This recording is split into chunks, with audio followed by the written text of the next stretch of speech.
We're just going. We're going in. Well, check it out.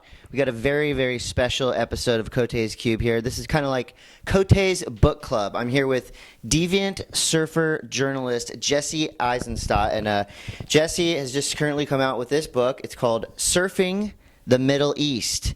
We're going to get the whole story behind this book. From what I've read of it, I'm about a quarter of the way through. So I've been studying up, but from what I've read, it's an exciting tale.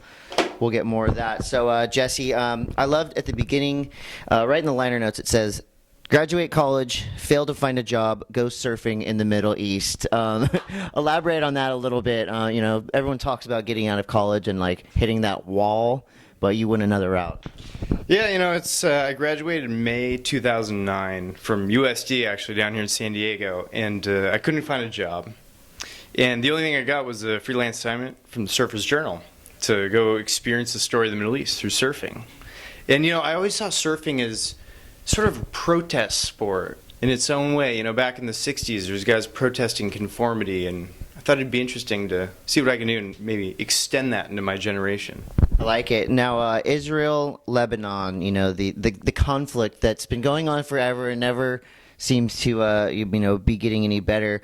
Why there? Why there for a surf trip? Was that kind of like you wanted to just get right into the hotbed? Yeah, I mean, it extends to this notion of protest again, you know, because I really wanted to see a constructive way of approaching like the world and how we do news now. And I thought that I really wanted to see if I could tackle that. And then through something like we could relate to, which is surfing, right? And I was like, okay, let's see if we can really make a constructive, a humanizing, a fun, like I actually know something at the end of it, kind of read and do it in the Middle East, which seems to be in the news daily. So that was sort of what I set out to do. I like it. Now, when you got there, I guess it's known that, you know, especially that region in the Middle East, at any given time, you know, the shit could hit the fan. Yeah. What was like the scariest or the most dangerous zone that you found yourself in? Yeah, well, the two kind of hairiest things that happened were I was covering a protest on the West Bank with some journalist friends, and, you know, we're in flak jackets and you know, bulletproof thises and that's, and, you know, the protest starts getting more and more crazy, and then all of a sudden these, like, plumes of tear gas just come raining down, and I just remember, like, cheek resting on the asphalt just with this gas all over it, like just all the glands in overdrive, and you're just thinking like, man, like, what am I doing here? I saw there's a great photo in the book. I was going to actually say you got gassed. In the book, it shows your face and obviously in a lot of pain. And when you're reading the book, it feels like, you know, what I'm kind of getting from it is, you have the war zone, the gassings and the protesting. And then you have a very healthy surf scene somehow on both sides of the conflict. What was like, you know, let's say California compared to the surf scene in Israel or Lebanon? Well, in Israel, there's thought to be about 15,000 surfers, and everyone's pretty cool. It's like California before the crowds. It's wind swelly, you know, in the Mediterranean, but it can get good. But everyone's generally really friendly. It's sort of it's refreshing. And then, of course, in Lebanon, there's about a handful of people, and they all cling together because it's. What else are you gonna do? But there's just this really a new sense of edge out there, because you look on the shore when you're out in the sea and you just realize that, like, you know, you could use the Bible as the travel guide here. I mean, this is how old and dated this land is, and these places and all these epic things that you just couldn't even relate to here in California. It's just hundreds of years. Yeah, we have a surf shop on the beach, and they have like, you know, these holy sites. Yeah, like the Cave of Elijah is just like right up the way, and it is just sort of a new edge or layer to the sport of surfing. So it was incredible. I love it. Well, you guys can find out more in this book. I want to talk about the writing process. You know, it's cool that you went over there for a piece. You know, the Surfer's Journal, the best surf magazine in the world, in my opinion.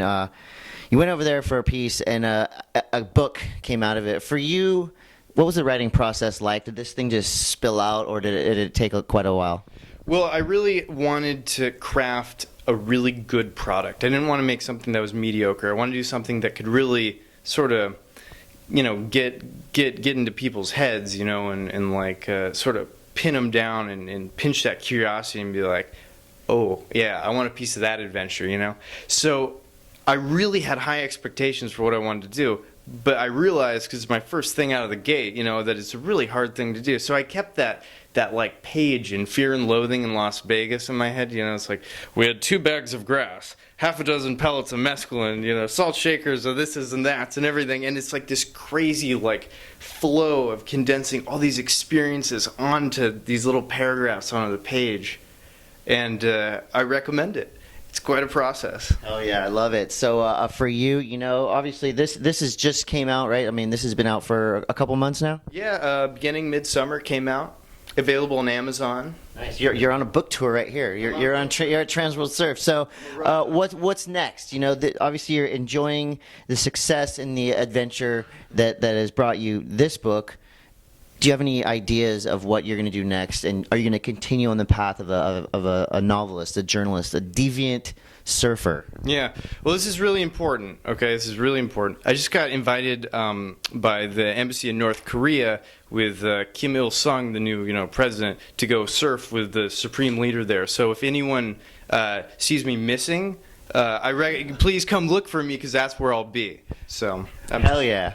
I love that surf journalism is opening these doors, and I also love that right here there's an app. You get a book and an app. Surfing in the Middle East. There's an app for that. So free app.